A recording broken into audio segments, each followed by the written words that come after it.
Hey Cats fans, it's Ben Reeve here from The Hoop Show, and this is your preview of the Cats versus GWS game. So I think we're playing GWS on its twilight game on Saturday around 4:30 in Canberra at Manuka Oval. Last time we played the Giants, won by 35 points in the semi-final after a pretty rubbish game the week before. We won't talk about that, and we won't talk about the game in the prelim either. But yeah, we had a nice win against GWS.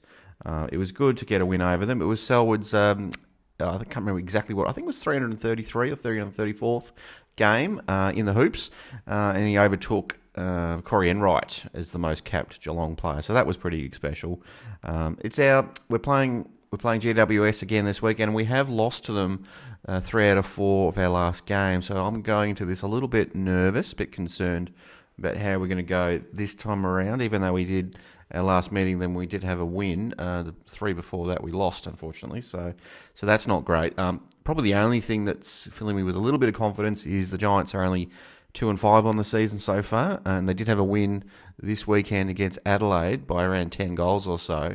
If anything, they're right for the picking because they'll go into that go into this week Cocker Hoop having a 10-goal win against a mediocre side. Hopefully, we'll be able to bring them back down to earth a little bit. I don't know how we're going to go. I think it'll be an interesting game. Hopefully we're much more competitive this week. I think the Giants probably a middling side, probably the same as us. They could go either way. I feel like that's what Geelong's looking like this year. We could bottom out, not bottom out, but we could middle out, I suppose, or we could find something in the middle part towards the end of the season and put some games together and get some wins on the board. I'm not sure, but anyway. So it's looking like Reece Stanley could be an out. I think Max Holmes will definitely be an out with his foot or ankle injury, I believe it was.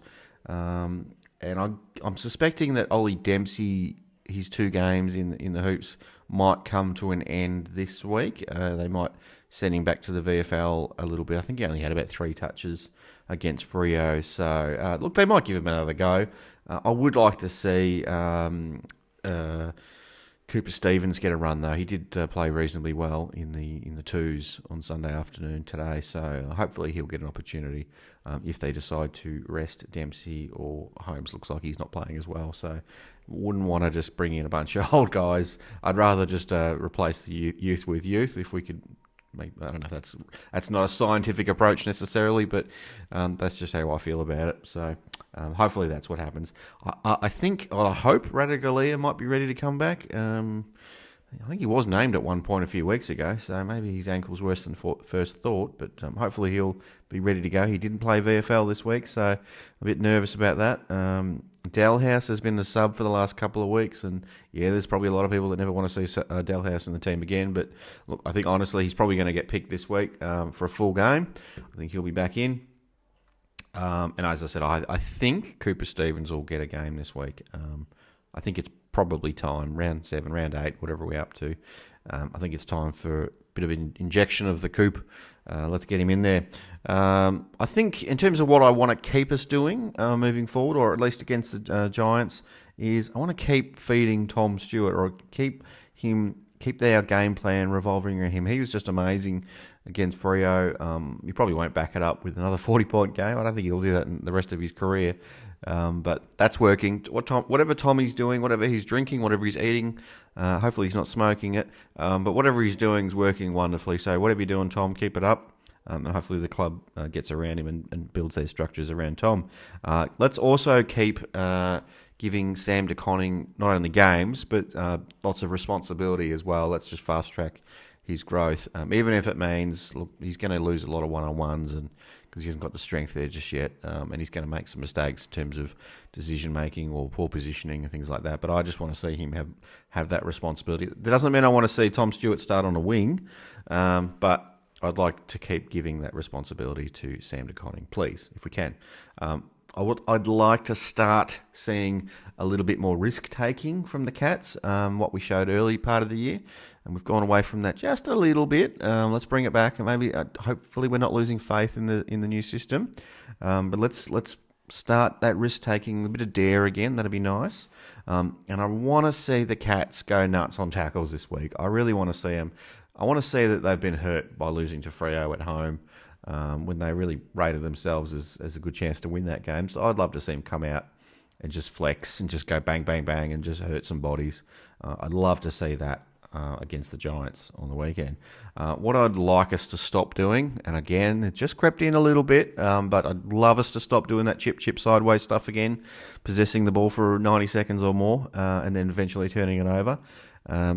These players are only human and they all make mistakes, and if you do it long enough, you're going to make a mistake. So, I don't know. I just don't want us to go back to that again, and if the players start getting a bit nervous or doubting themselves, you can see it's human nature. We just revert back to what we're familiar with and what we're comfortable with. So let's not do that, Geelong.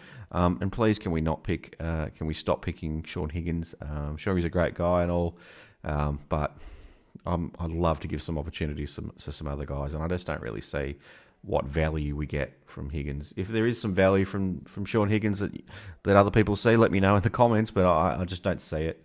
Even if he's slightly better than a young guy, I'd still rather play the young guy.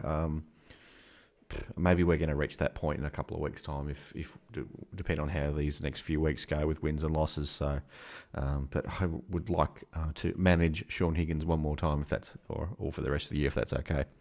Look, my prediction. Sorry, Cats fans. I'm predicting Geelong to go down to the Giants in Canberra by 4 goals or so, 25 points. Sorry about that. I just how I'm feeling about it.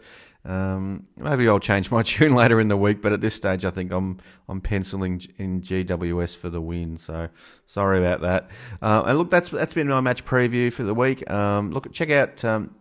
If you haven't already, please subscribe. I should say that. Thanks to everyone else who's already subscribed. We're nudging 250 subscribers now, so that's great. Check out some of the other shows. We've just done a match review video of the game against Freo, and then we've got tweets of the week as well. And check out the boys in the Draft Wars on Wednesday night. It's a fun little show. If you haven't seen that already, give that a chance. It only goes for about 15 minutes, but it's just a bit of fun, all based on a bit of fantasy footy, Dream Team and Supercoach scores, things like that. But the boys don't take themselves too seriously, and it's a good old laugh on a Wednesday night, which is what we need right now, Cats fans, after a loss. So check them out. Anyway, thanks to everyone for watching again. That's a wrap from me. I'll see you next week. Cheers, mate.